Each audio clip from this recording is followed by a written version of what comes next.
નમસ્તે મારા મિત્રો, આજે ફરી આપણે ભેગા થયા છે એક અતિ મહત્વના ટોપિક સાથે. તમે ચિત્ર જોઈને તમને ખ્યાલ આવી ગયો હશે કે આ લેક્ચર જે છે કેટલો મહત્વનો છે. બરાબર, આપણી લેક્ચર સિરીઝનો આજે 8મો લેક્ચર છે. લેક્ચરનું નામ છે મારિયા મોન્ટેસરી સિદ્ધાંતનો લેક્ચર. તો આપણે આજે કોઈ સૂચના ચર્ચા બીજી આડી ચર્ચા નથી કરવાના, આપણે સીધા લેક્ચર પર આવીએ. બરાબર છે? ઓકે. હા, એક સૂચના આપીશ. જો તમને વિડીયો ગમે તો લાઈક કરજો, શેર કરજો, કમેન્ટ કરજો. તમારા ટેટની તૈયારી કરનારા જે મિત્રો છે એમને ચોક્કસથી શેર કરજો, તો એમને પણ આ વિડીયો ઉપયોગી બને. બરાબર? ઓકે, ચાલો આપણે લેક્ચરની શરૂઆત કરીએ. તો લેક્ચરની શરૂઆત કરીએ તો થોડો પરિચય આપણે લઈ લઈએ. મારિયા મોન્ટેસરીનો થોડો પરિચય લઈ લઈએ. બરાબર છે? હા, આજના લેક્ચરમાં આપણે એક નવો પ્રયોગ કરવાના છે. લેક્ચર પૂરો થાય પછી હું તમને પ્રશ્નો કરાવું છું, પણ આજે લેક્ચર પૂરો થાય ને પછી હું તમને પ્રશ્નો આપીશ, તો એનો જવાબ મને કમેન્ટ બોક્સમાં આપવાનો છે. ઓકે, તો એ બાને તમે બધા કમેન્ટો કરો.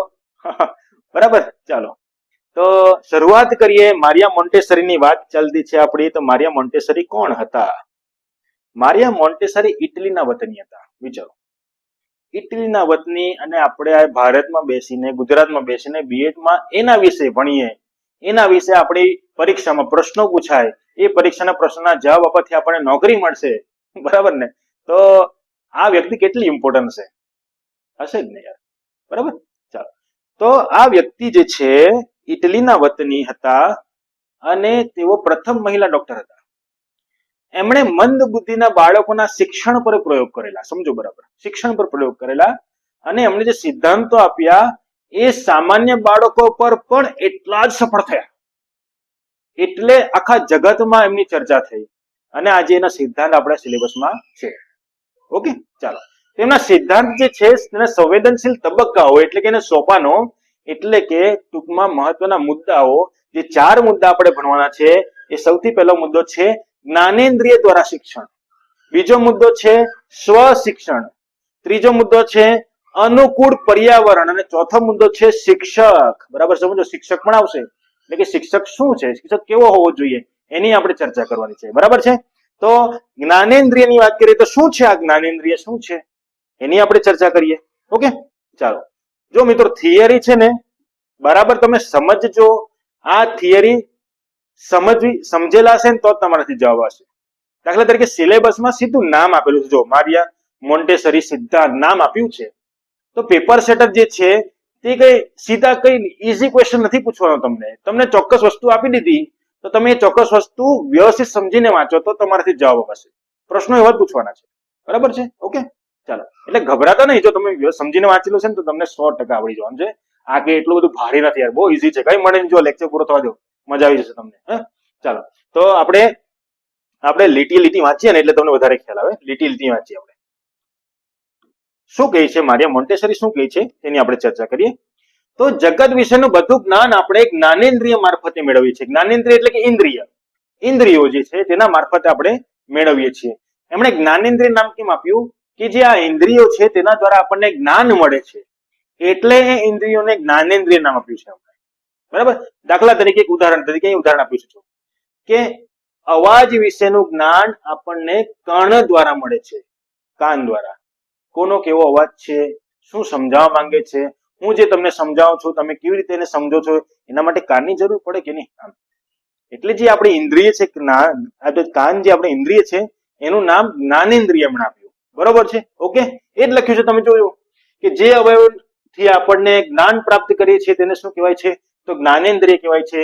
કેટલા જ્ઞાનેન્દ્રિય છે આપણી પાસે? જો સૌથી પહેલો કાન, ત્યારબાદ ત્વચા, ત્યારબાદ આંખ, ત્યારબાદ નાક, ત્યારબાદ જીભ.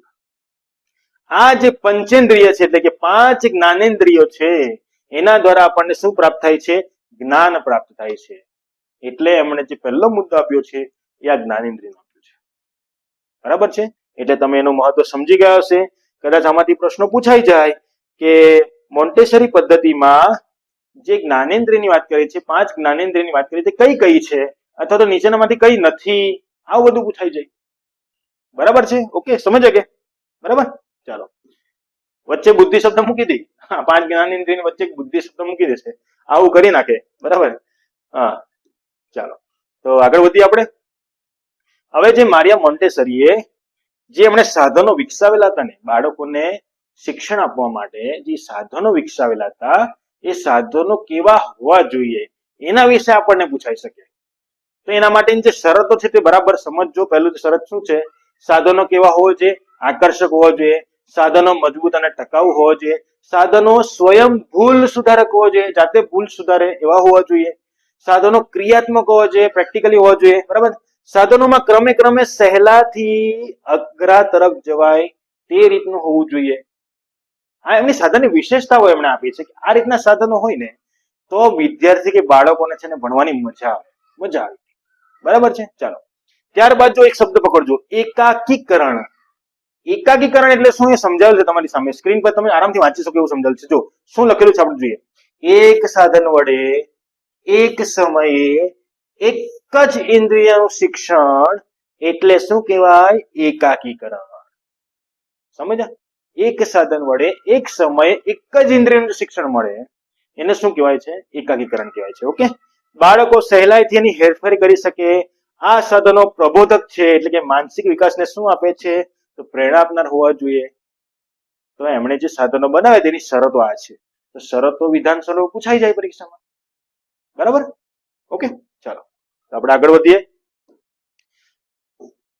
જો મેં સમજાવું સાથે સાથે તમે આ પીડીએફ પણ સાથે રાખજો અથવા તો તમે લખતા રહેજો.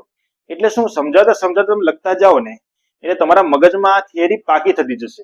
પછી એક બે વાર વાંચશો ને એટલે આરામથી તમને આવડી જશે. ઓકે. ચાલો બી પોઝિટિવ વાંચતી વખતે એક જ વસ્તુ ધ્યાનમાં આપવાનું, ધ્યાન રાખવાનું, હું વાંચું ને તો મને આવડી જ જવાનું છે બસ. બીજું બધું ઊંધું વિચારવાનું કે હું વાંચું મને નહીં આવડશે તો અરે યાર આપણે એક જ પરીક્ષા પહેલી પરીક્ષા થોડી જીવનમાં આપતા છે. કેટલી બધી પરીક્ષાઓ પાસ કરીને આવ્યા છે. પરીક્ષા વખતે યાદ આવી જ જતું છે ને આપણને. આ પણ આવી જ જશે પણ તમારે એના માટે તમારે વાંચવું પડે, સમજીને વાંચવું પડે, થોડી મહેનત કરવી પડશે. ઓકે. ગભરાતા નહીં, જરા બી ગભરાતા નહીં. ઓકે. ચાલો તો હવે ઇન્દ્રિય શિક્ષણના સાધનો. તો આ સાધનો તમે નહીં વાંચો તો પણ ચાલે, પણ એક વાર ખાલી જોઈ જાઓ કયા કયા સાધનો છે. દર્શેન્દ્રિયના સાધનો, પછી દટ્ટા પેટી એમણે આપી હતી, ગુલાબી મિનારો, પછી પહોળી સીડી, લાંબી સીડી, રંગ મૂળ રંગની તકતીઓ, ભૌમિતિક આકારો. આ બધા સાધનો શું છે? આ નહીં વાંચે તો પણ ચાલે એવું છે, નહીં વાંચે તો પણ ચાલે એવું છે. બરાબર છે. એટલે આપણે એના પર ટાઈમ નહીં બગાડીએ. ઓકે. ચાલો હવે આપણે બીજો ટોપિક લઈએ. પહેલો ટોપિક આપણો જ્ઞાનેન્દ્રિય પર. હવે આપણે સ્વની વાત કરીએ. સ્વ એના માટે બીજો એક શબ્દ આપણે જો સ્વાધીનતા. બરાબર. સ્વ બીજો શબ્દ કયો વાપરેલો છે? સ્વાધીનતા. એટલે શું? સ્વ એટલે શું? સ્વ એટલે શું? સ્વ એટલે પોતે, અને આ થિયરીમાં પોતે એટલે શું કે બાળકને જાતે શીખવા દેવો એમ કહેવામાં આવે. સમજો, બાળકને તમે જાતે શીખવા દેવો. દાખલા તરીકે મેં તમને સમજાવું છું. એક સાદું ઉદાહરણ લઈએ. હા, ઘરમાં બાળક આવે, પહેલું વહેલું બાળક હોય સમજો ઘરમાં, તો બધા જે દાદા દાદી મમ્મી પપ્પા જે બધા ભેગા થઈને એની એટલી બધી કેર કરી મૂકે, વધારે પડતી કેર કરે. દાખલા તરીકે શર્ટ એ જાતે પહેરવાની ટ્રાય કરે ને તો તરત મજે, અરે લાવ ને મેં તને શર્ટ પહેરાવું, અરે લાવ ને મેં તને મોઢું સાફ કરી આપું ને, અરે ચાલ મેં હાથ ધોવડાવી આપું. આનાથી શું થાય? આનાથી શું થાય? તમે તો તમારામાં ફિલિંગ્સ સમજ જાય, તમને બહુ એના પ્રત્યે લગાવ છે, પણ બાળકને શું થશે કે આ તો મને તૈયારનું મળી જતું છે. બાળક પછી એને શીખવાના પ્રયત્ન નહીં કરશે. આ સમજો બરાબર. એટલે બાળકને એનું પોતાનું કામ જાતે કરવા દેવું એમ આ કહેવા માંગે છે. સમજ્યા કે નહીં? ઓકે. ચાલો આપણે વાંચીએ. જો સાવ નાનું બાળક ખોરાક અને અન્ય ક્રિયામાં તેની માતા અને અન્ય પર આધારિત હોય છે. ધીમે ધીમે તે જાતે ખાતું થાય છે, જાતે ચાલતા દોડતા શીખે છે, અને તે સ્વાધીનતા તરફ ગતિ કરે છે. સ્વાધીનતા તરફ એટલે સ્વ, પોતે જાતે કરીએ એના તરફ એ શું કરે છે? તો ગતિ કરે છે. 6 વર્ષે બાળક પોતાના મોટે ભાગના કાર્યો જાતે કરી શકે છે. તેટલું જ સ્વાધીન તેને બનાવવું જોઈએ. એટલું સ્વાધીન એને બનાવવું જ જોઈએ કે એ પોતાનું કામ એટલીસ્ટ જાતે કરતો. જો જાતે કામ કરતો થશે ને તો એ જાતે વિચારતો થશે. જાતે વિચારતો થશે તો એનામાં વિકાસ થશે. આમ મોન્ટેસરી આ કહેવા માંગે. બરોબર છે? ઓકે. ચાલો વધુ પડતા બંધનોથી મુક્ત કરવું જોઈએ. જેમ બિનજરૂરી કાળજી જો અહીં આપી છે, બિનજરૂરી કાળજી, વધારે પડતી કાળજી. ઓકે. બિનજરૂરી કાળજી લેવામાં આવે તેમ પણ તેની સ્વાધીનતા ઘટે છે. શક્તિ કેવી થાય છે? મર્યાદિત થાય છે. આપણે બાળકોને પોતાની મેળે ચાલતા દોડતા દાદરો ચડતા, બરાબર એ બધું લખ્યું જ છે. જો આ બધું લખ્યું છે ને મેં તમને સમજાવી દીધું છે. હવે તમારે ખાલી વાંચવાનું જ છે, બરાબર? એટલે આરામથી તમે સમજી જશો. મેં તમને એક શબ્દ યાદ રાખવા કીધો, સ્વ, બરાબર? સ્વ, આ ખાસ યાદ રાખજો, બરાબર? જાતે, જાતે શીખે એવા પ્રયત્નો કરવા જોઈએ એવું મોન્ટેસરી કહે છે આપણને. Okay, next topic. હવે વાતાવરણ, બરાબર? બાળકને શું આપવાનું છે? તો વાતાવરણ આપવાનું છે, સ્વતંત્રતા આપવાની છે, સ્વતંત્રતા આપવાની છે, એવું વાતાવરણ આપવાનું છે કે એને એવો અવકાશ મળી જવો જોઈએ, કાર્ય કરવા માટે એને અવકાશ મળવો જોઈએ. જો આપણે વાંચીએ, વિકસતા બાળકને સ્વતંત્રતા આપવું ખૂબ જ જરૂરી છે, સ્વતંત્રતા મળવી ખૂબ જ જરૂરી છે. સ્વતંત્રતા એટલે પોતાના રસની પ્રવૃત્તિઓ કરવા બાળક કેવો હોવો જોઈએ? મુક્ત હોવો જોઈએ, મુક્ત હોવો જોઈએ. દાખલા તરીકે એને ડ્રોઈંગ કરવામાં રસ છે, સમજો, બરાબર? આપણા ત્યાં બાળકને ડ્રોઈંગ કરવામાં બહુ મોટો રસ છે, એને મજા આવતી છે, પણ શરૂઆતમાં એ શું કરશે ખબર? કલર ચિત્ર પર તો નાખશે જ, પણ સાથે સાથે કલર પગમાં પણ લગાડશે, કપડા પણ લગાડશે, આજુબાજુની ટાઇલ્સ પર ગંદી કરી દેશે. જો આવા સમયે આપણે જોઈને આવું કહેશું, હઈ તને ખબર નથી પડતી આ બધું ગંદુ કરે, હાથ ભાઈ તારે લઈને નથી બેસવાનું, આવું જો આપણે એને કહીએ કે શું થશે ખબર? એના મન પર એવી અસર થશે કે મારે ચિત્ર દોરશું ને, ચિત્ર દોરીશ ને તો બધા મને ખીજવાશે. એ પછી ચિત્ર દોરવાનું બંધ કરી દેશે, એમાંથી ચિત્ર દોરવામાંથી એનો રસ નીકળી જશે યાર, સમજો, બરાબર? એટલે ભલે થોડું ગંદુ થાય, એ કઈ ઉપરથી શીખીને નથી આવ્યું, એ ધીમે ધીમે શીખતો છે, બાળક એ ધીમે ધીમે શીખતો છે. આપણે એને શીખવા દેવો જોઈએ. આપણે આવી કાળજી આપણે લેવાની છે ભાઈ, આપણે આવી કાળજી લેવાની છે કે ભલે ગંદુ કરે, આપણે થોડું સાફ કરીને ધીમેથી સમજાવવાનો, અથવા તો આપણે સાથેની સાથે બેસવાનું ચિત્ર કરવા, એને સમજાવવાનું કે આ રીતે કલર નહીં લગાય. હા, આવી રીતે બાળકનો વિકાસ થઈ જાય. ઓકે, બરાબર છે? એ જ આ કહેવા માંગે છે કે એવું વાતાવરણ આપો, તમે એવું વાતાવરણ આપો, તમે એવી એને સ્વતંત્રતા આપો. આપણે તો સોફા પરથી જો કૂદે એટલે તરત બહુ પડે, હા કેમ કૂદે છે? પણ એ કૂદવા દેવો તો જ એને ખબર પડશે, ઊંચાઈનું એને નોલેજ મળશે કે મારે કેટલી ઊંચાઈ કેવી રીતે કૂદવાનું છે, અને એનું શરીર સ્ટ્રોંગ બનશે, એનું શરીર સ્ટ્રોંગ બનશે. બરોબર છે? ચાલો, બાળકને કુદરતી સ્વભાવે સ્વતંત્રતા થવાનો સ્વતંત્ર હોય છે, એટલે કે એ જાતે જ ખાવા, ચાલવા, દોડવાના પ્રયત્ન કરશે જ, પણ આપણે જો ટોકી મૂકીએ તો પૂરું હરિઓમ થઈ જાય પછી આવું, બરાબર છે? ઓકે, ચાલો, તો આ પેરેગ્રાફમાં એ બાબત કીધી છે કે એને એવી સ્વતંત્રતા આપવી જોઈએ, આપણે એવું એને વાતાવરણ આપવું જોઈએ. ફટાફટ આપણે રિવિઝન કરી નાખીએ. પહેલું 5 જ્ઞાનેન્દ્રિયની વાત કરી હતી, બરાબર? બીજામાં આપણે સ્વધીનતા, સ્વની વાત કરી, જાતે એને શીખવા દેવું જોઈએ. ત્રીજામાં શું છે? તેને એવું વાતાવરણ આપવું જોઈએ, બરાબર છે? ચોથું હવે આપણે શિક્ષક આવશે. હવે આવશે આપણો શિક્ષક, આપણા માટે અતિ મહત્વનો, બરાબર? આપણો વિષય આવશે કે શિક્ષક કેવો હોવો જોઈએ. મોન્ટેસરી મુજબ શિક્ષક કેવો હોવો જોઈએ તેની આપણે ચર્ચા કરીએ.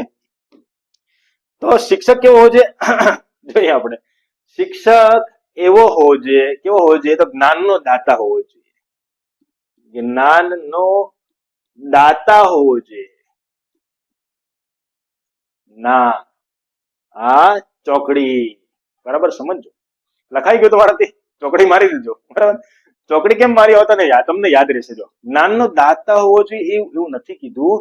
શિક્ષક કેવો હોવો જોઈએ ખબર? માર્ગદર્શક હોવો જોઈએ. શિક્ષક ખાલી એનું માર્ગદર્શન કરે, એને જાતે કરવા દે, સમજો, બરાબર? જ્ઞાનનો દાતા એટલે બહુ બધું આવડતું છે ને એને કરાવશે એવું નહીં. શિક્ષક એવો જોઈએ કે બાળકોને એ પ્રોબ્લેમ જાતે સોલ્વ કરવા દે, એવો હોવો જોઈએ. માર્ગદર્શક હોવો જોઈએ, નિર્દેશક હોવો જોઈએ, ઇંગ્લિશમાં કહ્યું ડાયરેક્ટર હોવો જોઈએ. સમજે? એટલે આના પર ખાસ ફોકસ કરજો, આ ખાસ ફોકસ કરજો, કારણ કે આવા જો ઓપ્શન આવી જાય ને એટલે આપણો પહેલો જવાબ આવો જોઈએ કે જ્ઞાન દાતા. ના ભાઈ, કેવો હોવો જોઈએ? તો માર્ગદર્શક હોવો જોઈએ, બરોબર છે? એટલે મારિયા મોન્ટેસરી સિદ્ધાંતમાં શિક્ષકને આવો દર્શાવ્યો છે, એટલે પ્રશ્નો પૂછાઈ જાય, બરાબર છે? ઓકે, ચાલો, તો યસ, આપણી થિયરી પૂરી થઈ ગઈ. આજે થિયરી આપણી પૂરી. હવે આપણા ક્વેશ્ચન ચાલુ છે. આ ક્વેશ્ચન હું વાંચું છું, તમારે એના જવાબ મને કમેન્ટ બોક્સમાં આપવાના છે. જો તમને જવાબ નહીં સમજ પડે તો પાછી થિયરી એકવાર જોઈ લેજો, પછી તમે જાતે પ્રયત્ન કરજો, બરાબર? ચાલો, મારિયા મોન્ટેસરીના મતે તૈયાર વાતાવરણ શા માટે મહત્વપૂર્ણ છે? તૈયાર વાતાવરણ એટલે સ્વતંત્રતાની વાત કરી છે. શા માટે મહત્વપૂર્ણ છે? તમારી સામે 4 ઓપ્શન આપેલા છે, તમે એમાંથી લો, વાંચી કરજો, બરાબર? 4 ઓપ્શન જોઈ લો, પછી મને એમાંથી જવાબ આપજો કમેન્ટ બોક્સમાં, બરાબર છે? બીજો સવાલ જોઈએ કે મોન્ટેસરી પદ્ધતિ છે. મોન્ટેસરી પદ્ધતિનો મુખ્ય સિદ્ધાંત શું છે? તો આપણી સામે 4 ઓપ્શન આપેલા છે.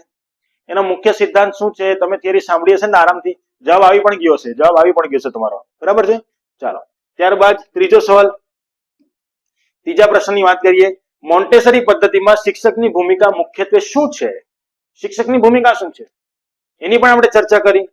એ તો મેઇન તો એ જ હતું, મોન્ટેસરીનો જે ચોથો મુદ્દો હતો તે જ હતો, શિક્ષકની વાત કરતા હતા. એના પછીનો સવાલ જોઈએ. મોન્ટેસરી પદ્ધતિમાં સ્વ એટલે સ્વાધીનતાનો અર્થ શું થાય છે? જો આવા પ્રશ્નો આપણને પરીક્ષામાં પૂછાય. તો મિત્રો અહીં આપણે આપણો લેક્ચર પૂરો કરીએ.